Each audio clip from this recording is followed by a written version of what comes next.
Ladies and gentlemen, welcome to Chanel Jasmine, the best novel Chanel for romantic stories.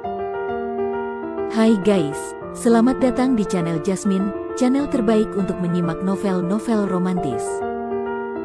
Mohon dukung channel ini dengan subscribe, like dan share video-video yang ada di channel ini. Terima kasih.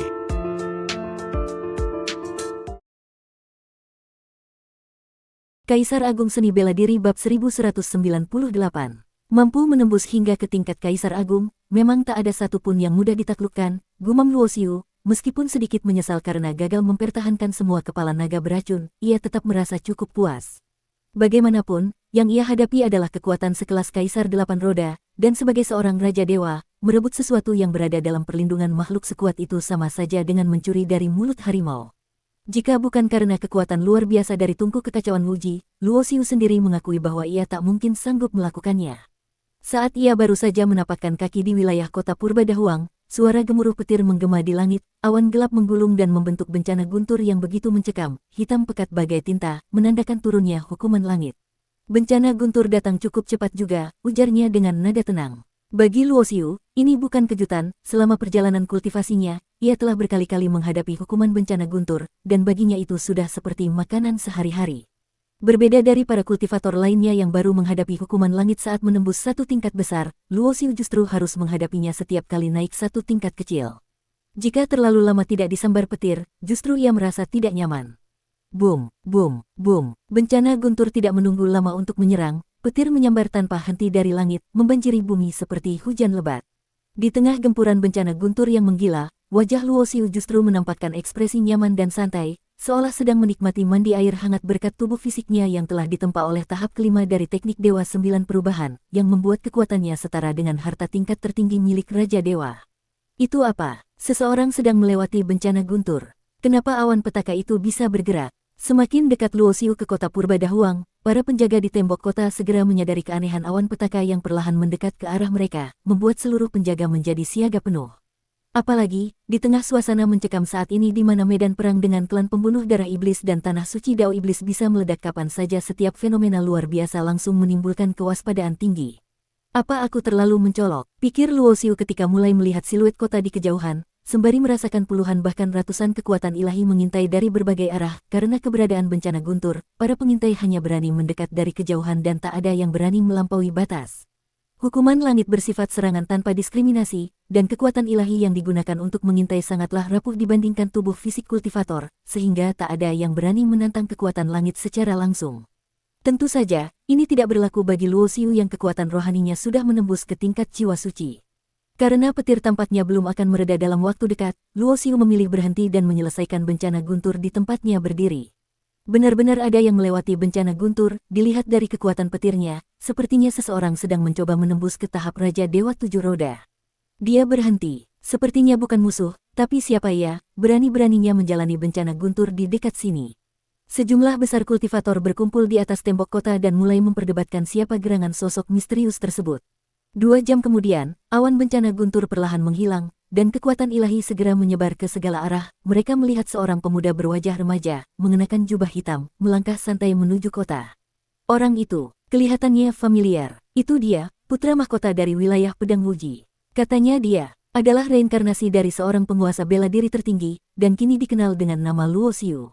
Identitas Luoxiu langsung dikenali, bagaimana tidak, saat ini ia sudah menjadi tokoh besar di dunia Huang, baik karena statusnya sebagai putra wilayah Pedang Wuji, maupun karena gelarnya sebagai reinkarnasi penguasa bela diri tertinggi, yang membuat banyak kultivator mengingatnya. Di gerbang utama kota Purba Dahuang, Luoxiu menunjukkan undangan, dan para penjaga yang berjaga langsung memberi hormat dengan penuh rasa hormat saat membuka jalan untuknya. Begitu memasuki kota, pandangannya langsung tertuju ke arah kediaman penguasa kota. Di sanalah ia merasakan konsentrasi kekuatan ilahi yang sangat kuat, lebih dahsyat dari apapun yang pernah ia rasakan. Begitu banyak roda dewa, gumam Luoxiu terperangah, melihat langit di atas kediaman penguasa kota dipenuhi oleh ribuan roda cahaya menyilaukan, masing-masing bagaikan matahari yang bersinar terang. Roda-roda itu berjajar rapi, tak bercampur satu sama lain, yang paling besar dan terang di puncaknya adalah roda dewa milik seorang suprim yang bahkan daunnya terasa mengguncang langit. Di bawahnya, terlihat roda milik para kaisar agung baik tingkat 8 roda maupun 9 roda, dan lebih ke bawah lagi adalah para raja dewa 7 roda. Sungguh pemandangan yang luar biasa, Luoxiu bergumam kagum, sebab hanya roda dewa milik para Raja Dewa 7 roda ke atas saja sudah ada ribuan jumlahnya. Bukan hanya Luo Xiu yang terkejut, seluruh penduduk kota merasakan hal yang sama, berkumpulnya begitu banyak kultivator kuat, ditambah munculnya para kaisar agung yang jarang terlihat, membuat atmosfer kota seolah tertutup kabut tekanan ilahi yang luar biasa. Bahkan seorang Supreme sekalipun jika datang sendiri, pasti akan berpikir dua kali sebelum masuk ke dalam pusat kekuatan seperti ini. Saat Luo Xiu akhirnya sampai di halaman utama kediaman penguasa kota, ia melihat lapangan besar telah dipenuhi oleh banyak kultivator. Namun, untuk bisa memasuki aula utama tempat para tokoh berdiskusi, seseorang tak hanya harus memiliki kekuatan minimal Raja Dewa 7 roda, tapi juga harus memiliki status dan kedudukan yang diakui setara. Dengan statusnya sebagai pewaris utama wilayah Pedang Wuji, Luo Xiu tentu memiliki kualifikasi untuk memasuki aula utama istana penguasa kota, meskipun kultivasinya belum mencapai tingkat Raja Dewa 7 roda, karena kedatangannya kali ini membawa nama besar Tanah Suci, maka wajah dan kehormatan salah satu kekuatan tingkat suci pun melekat padanya. Tak hanya itu, banyak sekte dan keluarga besar yang hidup di bawah naungan wilayah Pedang Wuji pun turut mengirimkan perwakilan mereka ke kota Purba Dahuang sebagai bentuk dukungan. Karena itulah, saat Luo Xiu melangkah masuk ke dalam aula utama, sejumlah tokoh dari sekte dan keluarga besar yang bersahabat dengan wilayah Pedang Wuji langsung menyapanya. Tuan Muda Luo, rekan Dao Luo, kami dengar ada seseorang menembus bencana guntur di luar kota, sepertinya itu Anda, Tuan Muda Luo. Benar-benar naga di antara manusia. Kabarnya kekuatan Tuan Muda Luo sudah setara dengan Raja Dewa 7 roda. Tak heran, Anda memang reinkarnasi dari penguasa bela diri tertinggi. Saat ini, banyak rumor beredar di dunia Huang tentang Luo Xiu, terutama karena identitasnya yang luar biasa dan berkali-kali lolos dari percobaan pembunuhan, sehingga tidak ada lagi yang meremehkannya hanya karena tingkat kultivasinya masih lebih rendah. Bahkan jika tak memperhitungkan apapun, statusnya sebagai reinkarnasi penguasa bela diri tertinggi saja sudah cukup untuk menjamin bahwa ia kelak akan mencapai tingkat tertinggi. Haha, Luo Xiu, aku sudah tahu kau pasti datang. Sebuah suara riang menggema, dan terlihat seorang pemuda gagah melangkah cepat. Menghampiri, menyambut Luo Xiu dengan pelukan ramah di bahunya. Orang ini tak lain adalah putra penguasa kota Purba Dahuang, Huang Wuji. Melihat Luo Xiu muncul di sini, ia langsung paham bahwa wilayah Pedang Wuji memilih berpihak kepada klan mereka, dan hal itu membuat hatinya senang.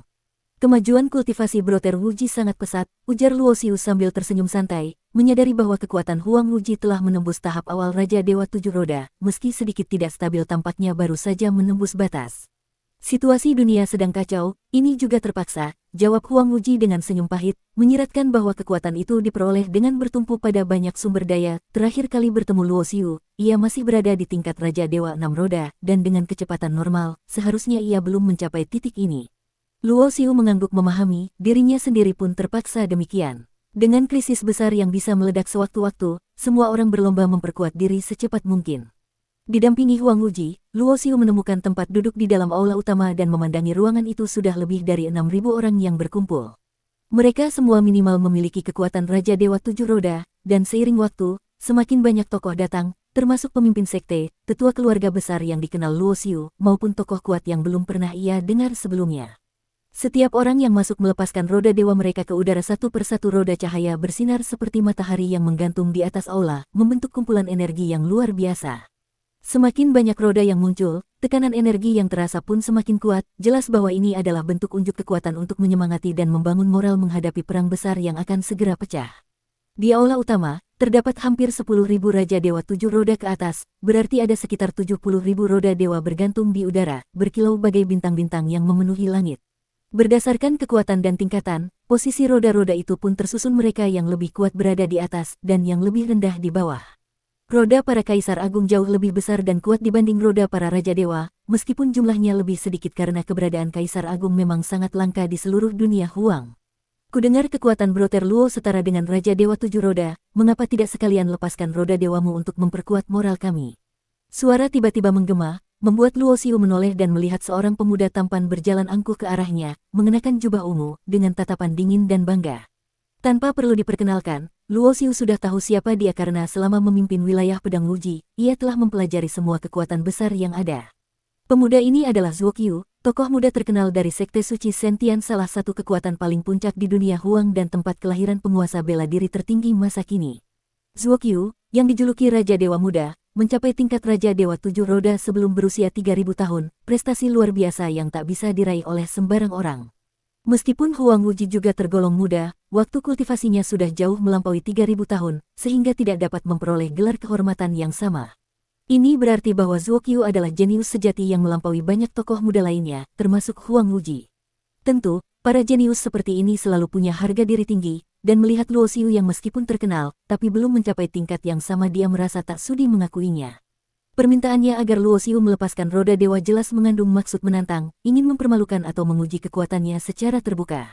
Banyak mata pun langsung menoleh ke arah mereka, semua paham apa yang sedang terjadi. Di dunia Huang, hanya kekuatan dengan Raja Dewa 7 roda ke atas yang telah bertahan lebih dari 1 juta tahun dan memiliki kekuatan spiritual luar biasa yang berhak disebut sebagai suci, dan Sekte Suci Sentian serta wilayah Pedang Wuji termasuk di antaranya. Tapi karena keberadaan penguasa bela diri tertinggi saat ini, Sekte Suci Sentian selalu menganggap diri mereka sebagai kekuatan nomor 1. Maka ketika melihat pamor Luo Xiu tampak lebih tinggi, Zuo Qiu merasa tak senang. Apalagi menurut informasi yang ia ketahui, Luo Xiu belum mencapai tahap Raja Dewa 7 roda dewanya pasti akan segera tenggelam di antara ribuan roda para Raja Dewa jika ia berani menampilkannya. Sedangkan kabar yang mengatakan Luo Xiu bisa menandingi Raja Dewa 7 roda, menurut Zuo Qiu, itu pasti karena ia membawa harta warisan dari kehidupannya sebelumnya sebagai penguasa bela diri tertinggi. Di tempat seperti ini, sehebat apapun harta yang dimiliki tetap tak berarti, karena yang menjadi penentu apakah seseorang layak menampilkan roda dewa di antara para Raja Dewa lainnya adalah murni kekuatan kultivasi sejati. Mendengar tantangan ini, Luo Xiu hanya bisa menghela napas dalam hati, jelas sekali bahwa Zuo Qiu sedang memancing konflik. Tapi mengingat pria ini berasal dari Sekte Suci Sentian, pikiran Luo Xiu langsung teringat pada 2 kali kegagalannya memanggil Menara Huang. Jika bukan karena ia memiliki pendukung kuat di belakang, mungkin dirinya sudah lama hancur binasa. Bersambung.